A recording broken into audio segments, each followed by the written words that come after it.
Ramogi TV, Nairobi. Riwruok mar Azimio la Umoja One Kenya osingo mar dhi e doho mar kwedo paro mar chik mar omenda. Twak e kind jopiny oselor kendo paro no kocho mamalo chieng' ket mano opio wandai.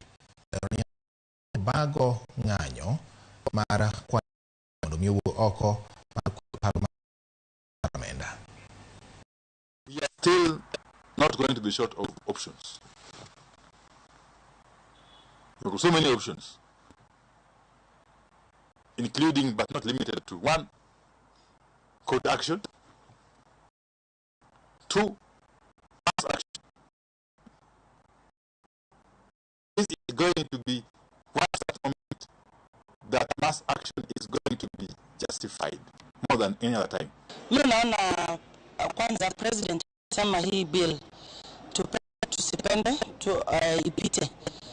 Simulaumu kwa sababu hata mimi mwananchi ameniambia tupende tusipende tuangushe. Personally, as a representative of the people of Suna West, have consulted widely and I'm going to reject. My vote is no, even before it comes to the house.